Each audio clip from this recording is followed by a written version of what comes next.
So, yun na nga mga mare. Luto ng ating chicken curry. Ayan. So, yun na nga mga mare. Ready na ating gulay. So, nakahiwa na nga yan mga mare ko. So, hindi ko na pinakita sa inyo kung paano ko siya hiwa. Kasi alam nyo na yun mga mare ko. So, yun nakita nyo mga mare ko na papiranggot ng bawang natin. Kasi yan ang kinaya ng budget natin mga mare ko. So, meron tayong carrots, bell pepper, and patatas. So, nakahugas na yan mga mare ko. So, ayan, mag-ready na tayo ng kawali para magigisa na tayo ng bawang sibuyas at maglagay na tayo dito ng uwil. Siya nga pala mga mare ko ulitin ko ang ulam namin for today's dinner is chicken curry. Request ng aking husband. So, yan na nga mga mare, mailagay na natin itong bawang sibuyas kasi mainit na po yung ating mantika. So, sabay-sabay ko na ito mga mare ilagay. Talsik pa more. So, halo-haloin na lang natin mga mare. Ayan. Ang bango talaga pag pinagsabay ko itong bawang sibuyas at chokaan. Oo, bawang sibuyas. Ang bango niya mga mare. Yes. Ayan. Mga mare, pag nagigisa ako ng bawang sibuyas, naglalagay din ako ng paminta. Ayan. Lagay lang tayo ng konti.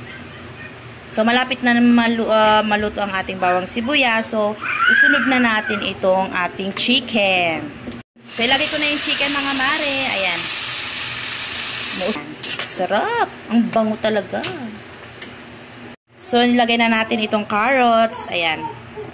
Yung bell pepper, maya-maya na lang natin kasi mabilis yung lumambot. Ito kasi matigas, kaya ito unahin natin ilagay. So, ayan, halo-haloin lang natin mga mare ko. And then, tatakpan na natin. Tatakpan natin.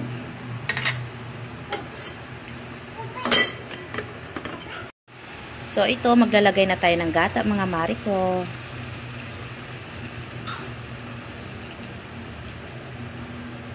So, ubusin na natin kasi konti lang yung gata. Ayan. And then, haluin natin siya.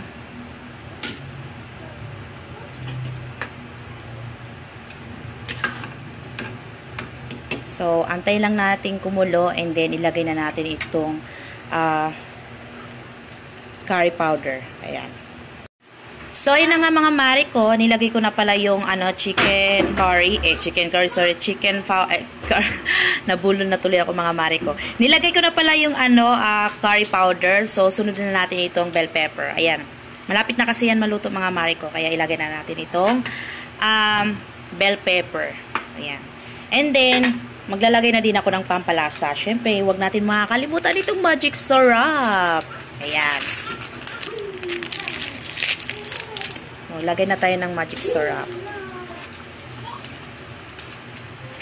So, halo-haloin na natin. Mga mare ko. Ayan. Sobrang bango. Sarap talaga nitong chicken, curry. Syrup. So, ayan. Takpan lang natin. So, ito na nga mga mare ko, last na ating ilalagay itong sugar para balanse yung lasa niya. Huwag lang sobrang daming kasi gusto ko sa chicken curry, yung hindi matamis, yung sakto lang. Ganon. So, ayan, malapit na ilang minutes na lang, malapit na